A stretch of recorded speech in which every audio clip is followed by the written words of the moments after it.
So usually I start my videos by saying toodaloo, but the thing is, in English, it's spy, right? Like, yeah. the dude from the Toodles or Toodaloo, whatever, is the dude from Hangover said it as a goodbye. But I used to listen to like a cassette tape in order to go to sleep, and there was a bird that was called Toodaloo, and that's how he said it. Hello. Okay. So that's what I usually said. No, but the reason why we're making this video is because we're rereading all of our favorite sort of books, or books that we've wanted to reread for a while, in September. So all of September we're mainly only rereading books rather than new books, which, for reference, Alex reads even more than me. She's already read 100 books this year. Or like, I've met my goal. You've met your goal. Yeah. It was 99. But are you at 100 now, or is it? I think, yeah, I just finished a book today, so I'm at 100. Right. I think. That's crazy. It is August. But so we've been in lockdown. Come on. Yes, yeah, that's true. But usually we read mainly like 90% new books that come across. Yeah. That we come across. But September is going to be the 1 month where we mainly reread books, and this is what we're going to be reading. Okay, I'll start with this one, with the beautiful cover. The first book I'll be rereading is The Watchmaker of Filigree Street. You know what? Why don't I put the covers between us rather than holding it up? I was going to say, why don't I put the cover in your face instead? I could do that. But I was just looking at the thing where like there's space, rather than having to hold it up, but it's a really cool cover. I could also be your like shop clock channel girl and just like hold it. I'm gonna hold it and you can gesticulate and talk about it. Nice, okay. Either way, it's a steampunk novel, and it's the only steampunk novel I've ever read. But the main character is amazing, and there's like automaton octopus that just is like a pet, but it's a machine. It's like a robot, and like I don't know. It's sort of it's not sort of magical realism. It's magical realism. And holy shit, the font is tiny, so this is gonna take me forever. But it's very atmospheric, and I'm very excited. It's been 2 or 3 years that I read this, so I don't fully remember what it actually is. So the top of my pile is Her to Be a God, which is an all-time favorite. I don't even know how many times I've read it. I can't do that. That's fine. It's water. God. It's totally water. It's water. I have to stay hydrated. Yeah, it was my staff pick for Indigo, where we worked, where we met. It's so obscure. I think Bella had to hunt it down and order copies because it was not existent anywhere in the system. It's this is a translation. I might be reading. Yeah, I might read the original and just switch. It's Russian? It's Russian. So I have the Russian, but the book looks terrible. It was my dad's, I think, when he was my age, maybe even younger. So it's like those very, very old books. I do have it at home. I will be probably switching between just to compare how the English translation is. But yeah, it's a historical fiction, but in sci-fi. Okay. So it's happening in another planet, but the planet is set as in medieval times. And the point is of the main character is a scientist/historian who was sent from Earth, from an institution, to that planet to investigate and learn how they live, but not interfere. However, he's way more evolved than those puny humans on this other planet, and he sees all the way they're doing things wrong, like hunting down writers and bright people and just burning books. And it's really hard for him not to interfere. The next one I haven't read in at least 5 or 6 years, or 7 years, whatever. It's The Curious... Let's try that again. It's The Curious Incident of the Dog in the Nighttime. Which is not a funny book. No, it really isn't. But it looks like this. And it features... Sorry, that's my job. It's cool. It features an autistic main character, but it was written in a time where maybe the representation wasn't all that great, and I have looked at Own Voices reviews, and they said, you know, it could be worse. Yeah, it was written in 2003. Yeah. So I'm gonna see how it aged for me, and I don't remember anything past the title. I know there's like a child that I loved so much, and he's really into math. Well, and the chapter numbers are prime numbers rather than actual, like 1, 2, 3. And also it's like from his perspective, everything. So yeah, it's not just about him, but also how he would have told the story. So I think that made it very special. Yes, and there's a dead dog. I know. So like it's about him finding out who killed the dog or why the dog died. Yeah, he's but like past investigating. that, I don't know what actually happened. Yeah. Okay. My next book is Beartown. I don't think I need to talk about that book. I mean, it was huge. Maybe it was just huge in Canada. I don't know. Yeah, I think you still should.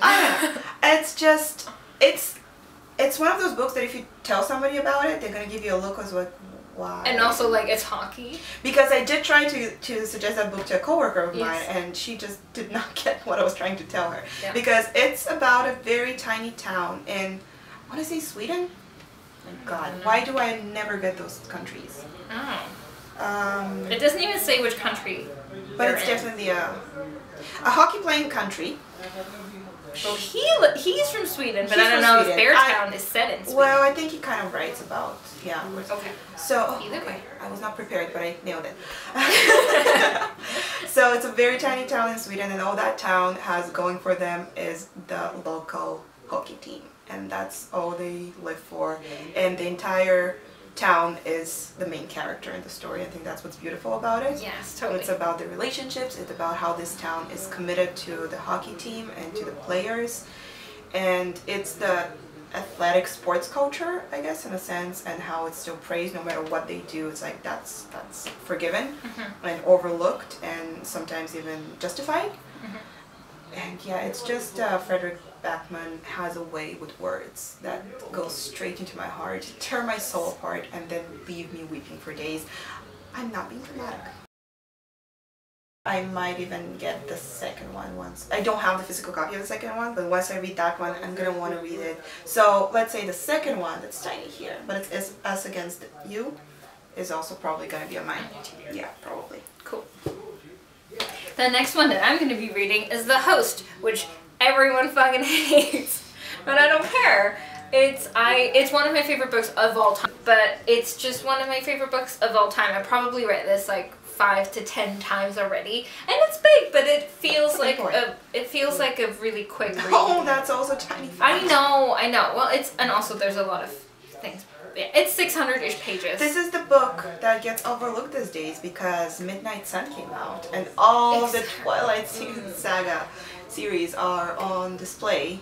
Yeah, and people forgot you wrote this. I loved Twilight at the time, but now I think this still holds up. Nothing happened. It's very boring. I've never watched the movie, but I fucking love this book. And since you talked about Marissa Mayer, I have an audiobook of Breaking Dawn. I will put the thing up.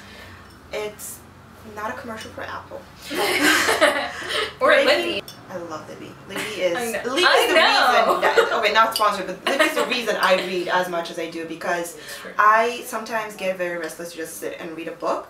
But if I have Libby and I'm doing other stuff, coloring, my god, coloring. Yes. Knitting.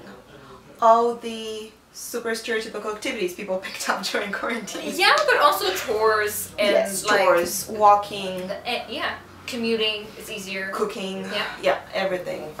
Showering. I'm not there yet, but yeah, it's a audio and ebook service where you can borrow them from the library rather than buying them from Amazon. Yes. And it's free. So sometimes you have to wait for books for half a year. Until they become available. But now they have to skip the line, which is yes, great because sometimes books become available. Like so I have Breaking Dawn because Breaking Dawn is the second part of Breaking Dawn. I think is my favorite part of the series. I fucking hate the first part of Breaking Dawn. It's my least favorite because so problematic. I have read it in so many from whichever many I haven't. I don't think I have ever read it since I read it when I was like 17 or 18. But I remember actively not liking it because it was so problematic from so many perspectives. And yeah, everyone was obsessed with the pregnancy, and Edward was hating himself, and but the second part, when they start looking for the vampires, when they're bringing all these different superpowers of the vampires, I live for that shit. When you assemble a team of people having superpowers every single day, sign me up. I am ready for that kind of bit. Yeah, I'm there.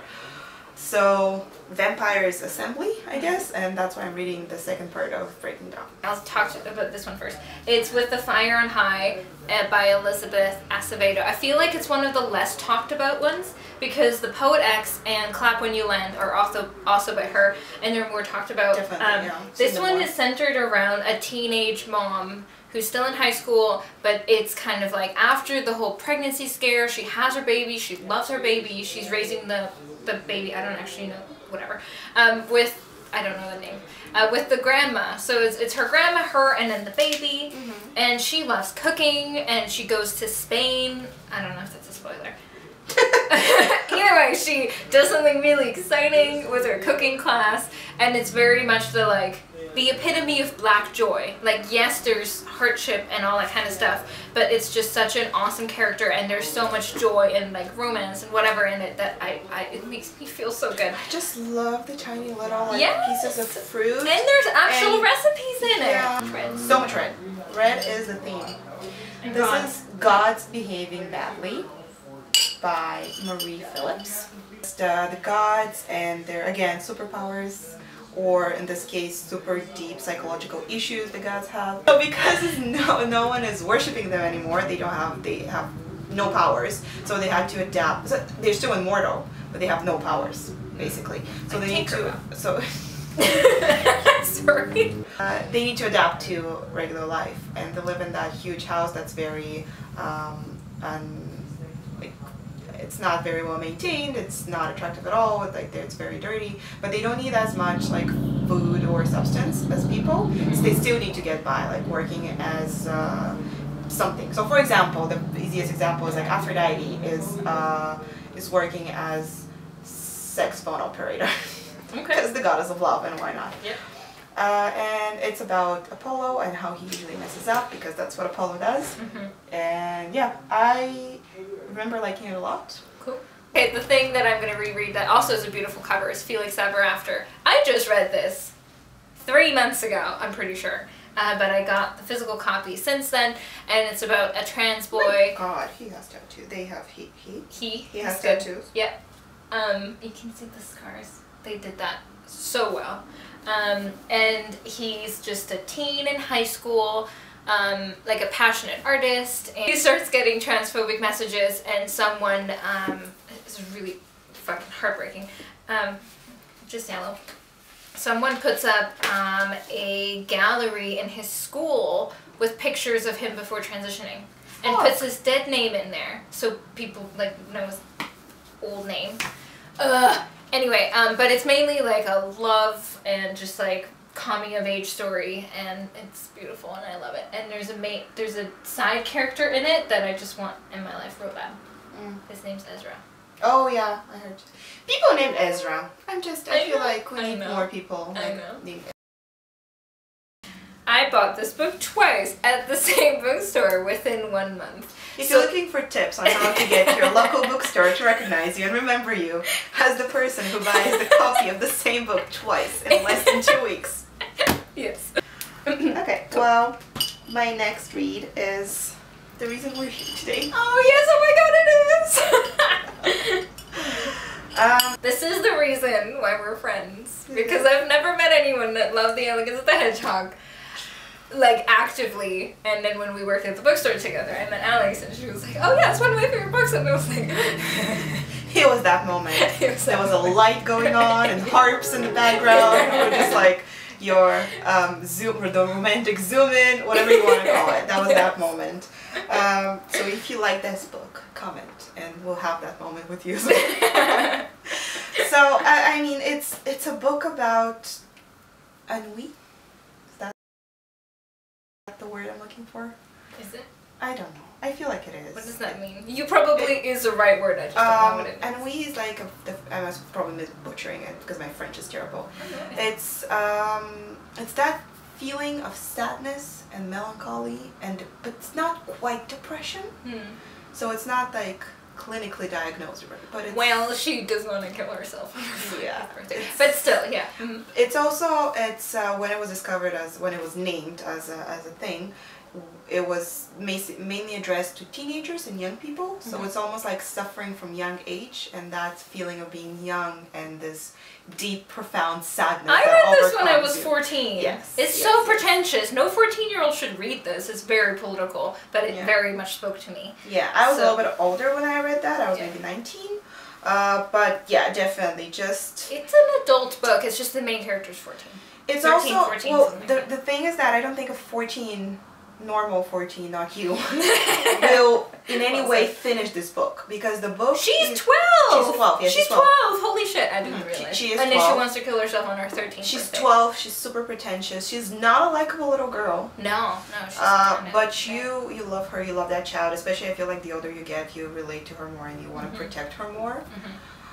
Maybe slap her a couple of times, be like, stop, you're 12. Yes. But also, yeah, it's all the feelings. The book is plain AF. I cannot stress this enough. But it's so beautiful and its plainness and how it's just mundane and about nothing. And I love the Japanese neighbor and his toilet. Yes! Do you remember that book? Oh my god, I do! I just reread this in December, I think. So, yes. Very excited for you to reread it.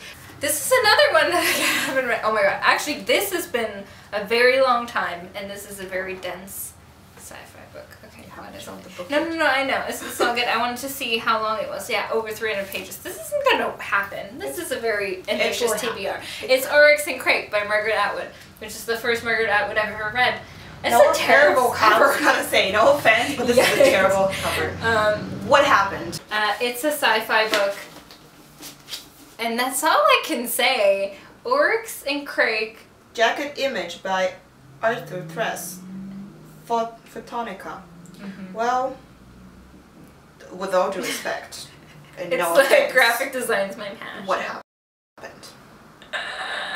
Okay, I don't know what this book is about anymore. It's like a world where there's a new species of like perfect human beings, but they're not exactly human beings.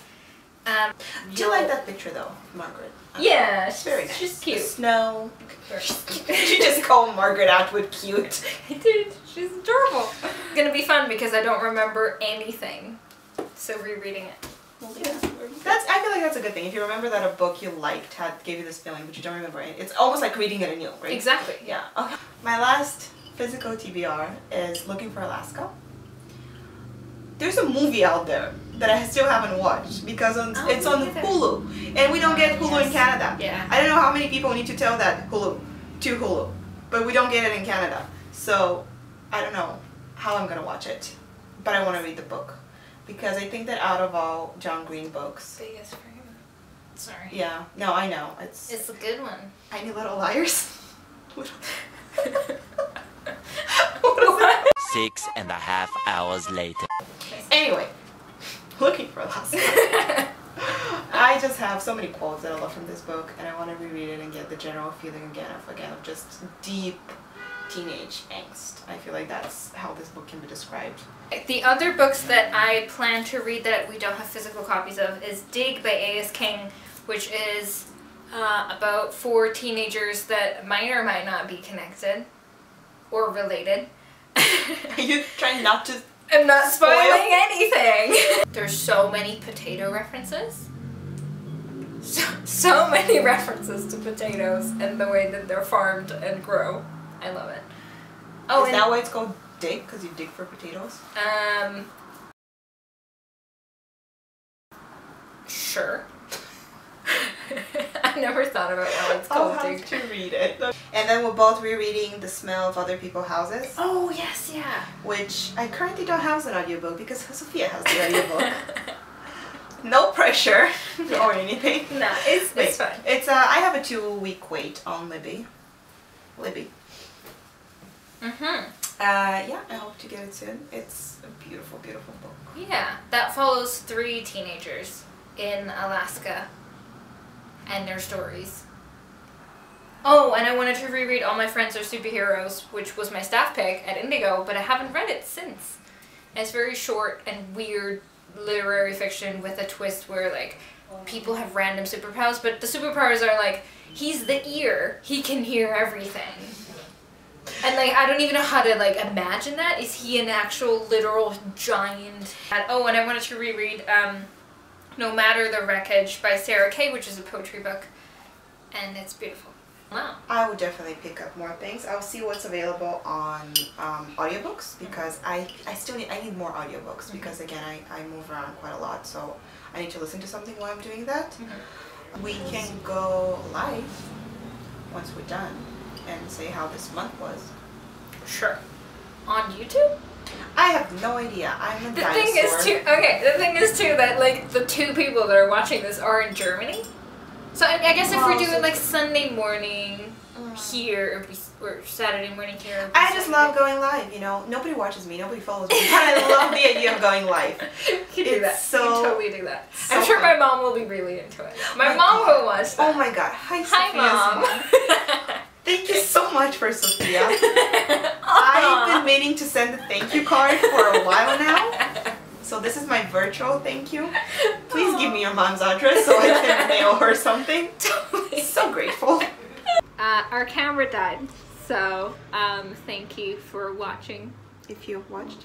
If you watched. Thank you for Oh, we gotta do that thing. If you watched until the end, put a dot emoji in the comments.